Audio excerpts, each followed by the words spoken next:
Breaking news in the college football world. The College Football Playoff Committee has announced an expansion of the playoff.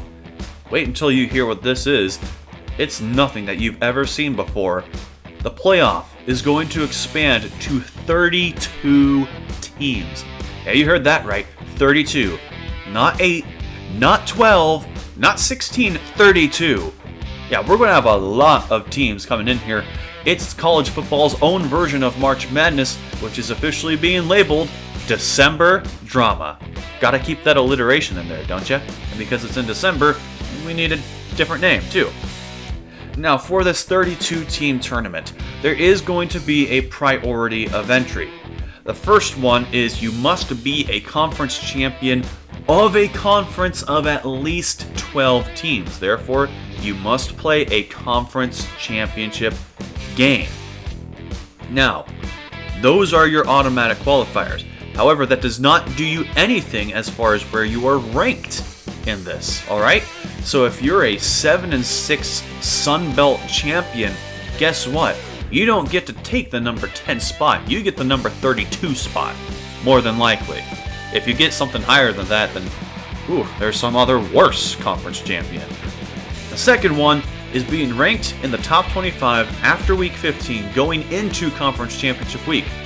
This is included so that teams who are, let's just say that you have two teams, alright?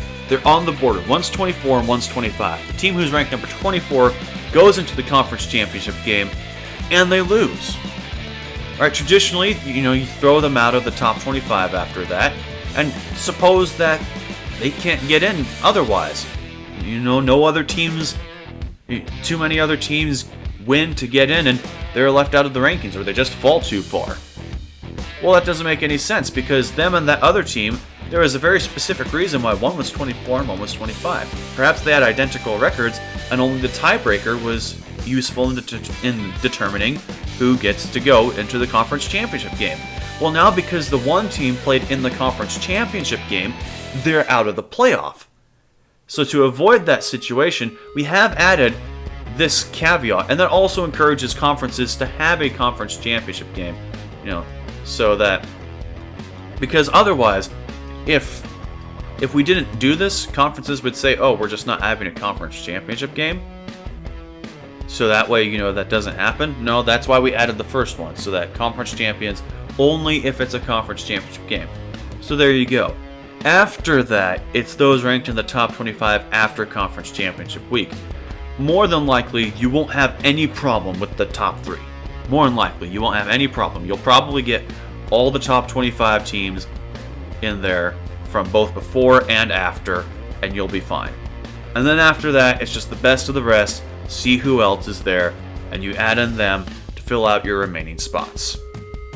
Now, because of that conference rule for size, we're having a lot of changes in this place. Now, the Big 12 is losing Texas and Oklahoma, so they add UCF and Houston, and they're going to trade Nebraska for Cincinnati.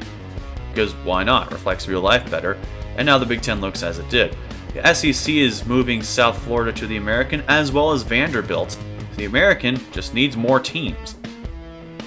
Now, the Sun Belt won't have anyone, but Conference USA is also losing teams to the American, but they will not lose as many as real life because they need those 12 teams. So the American looks as it does here. You have Vanderbilt and Army, unlike real life, just to help them get to 12 teams. The Big 12 is like this, like real life, except instead of BYU, you have Missouri.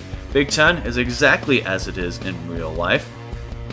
And then Conference USA, this will be different from how it is now and how it will be in the future. In the Mountain West, you have BYU to fill in the void that Boise State left because they went to the Pac-12. And the SEC, it's as it will be in real life, except without Vanderbilt and without Missouri. So, after all this, the only conference that will not get an automatic bid is the Sun Belt Conference. Also, Notre Dame is the only independent. They will not get an automatic bid because guess what? Back in the BCS era, there was actually a Notre Dame clause that said if they were in the top 8, they got into a BCS bowl game. Granted, any team ranked in the top 8 should have gotten into a BCS bowl game, but they specifically mentioned Notre Dame. So if they fell off for 20 years and we still had the BCS system, and then they finally got ranked in the top 8, they would be guaranteed a spot in there. No such favoritism here, but they probably won't have to deal with that, honestly. They just have to get into the top 25.